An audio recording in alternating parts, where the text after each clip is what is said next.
যৌথ পরিবারের মাঝে বন্ধন অটুট থাকার গল্পে মোস্তফা কামাল রাজ পরিচালিত ইউটিউব ফিল্ম তোমাদের গল্প রোজার ঈদে মুক্তির পর জনপ্রিয়তার তালিকায় উঠে এসেছে এটি।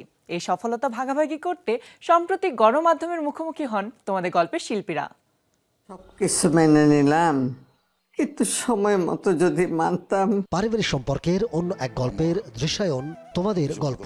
1.5 ঘন্টা দৈর্ঘ্যের বেশিরভাগ দৃশ্য আবেগপ্রবণ করেছে দর্শকদের। ফিল্মটি আছে ইউটিউব ট্রেন্ডিংয়ে এখন শীর্ষে।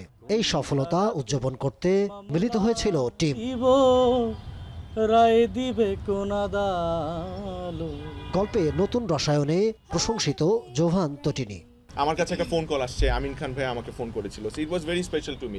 হ্যাঁ, অনেকে আমি বলবো যে পছন্দ করছে নাটক, আমাদের কলিগই আছে অনেকে যারা ইগোর কারণে হয়তো বা সেলফ রেসপেক্টের কারণে হয়তো একটা ফোন দেয় না। হয়তো বা নাটকটা পছন্দ হয়েছে, সে হয়তো বা চোখ দিয়ে তার পানি বের হয়েছে, হয়তো বা সে অজরে কেঁদেছে। চিটাগংয়ে গিয়েছিলাম ফয়েজ লেকে আর ফ্যান্টাসি কিংডমে। সো ওখানে ক্রাউডকে আমি জাস্ট হচ্ছে একটা দেওয়া ওয়াজ আ সিন খুব মজার, যে রাতুল ভাই আমাকে ফেসবুকে অ্যাড দাও তো তোমাকে অ্যাড করি। সো প্রোফাইলের নাম কি আমি জিজ্ঞেস করছিলাম সবাইকে, এভরিওয়ান শাউটেড যে অ্যাঞ্জেল চালু। সো এটা দিয়ে আসলে বোঝা যায় যে মানুষ কতটা কাজটা পৌঁছাইছে মানুষের কাছে। এতদিন কোনো খোঁজ খবর নাই। আরও অভিনয় করেছেন দিলারা জামান, সাবেরি আলম, মনিরা মিঠু, শিল্পী সরকার অপু, নাদের চৌধুরী, বর্দা মিঠু, MNU রাজু, সোম চৌধুরী ও শিশু শিল্পী আয়াত। দর্শকদের প্রশংসা পাচ্ছেন তারাও।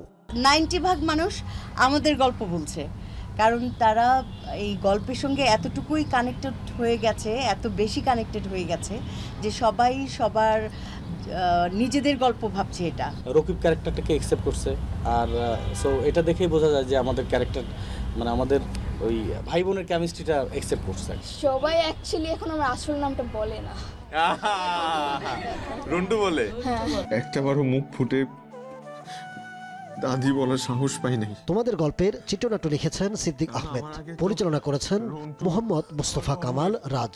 আমার কবরের জমিটা আমার আম্মার কবরের পাশে দিয়ে। নাটকটির আলোচিত গান মায়াজালে কণ্ঠ দেওয়ার পাশাপাশি সুর ও সঙ্গীত পরিচালনা করেছেন আরিফিন রুমি, কথা লিখেছেন জনি হক। রমিজ ভাইজানরা আমি কখনো রমিজ ভাইজান বলি নাই। পারিবারিক সম্পর্কের গল্প হওয়াতেই তোমাদের গল্প হয়ে উঠেছে সবার গল্প, মনে করছেন সংশ্লিষ্টরা। Ahmed Tauquir, showbiz tonight. আমাদের কিচ্ছু লাগবে না চাচা, আমাদের কিচ্ছু লাগবে না।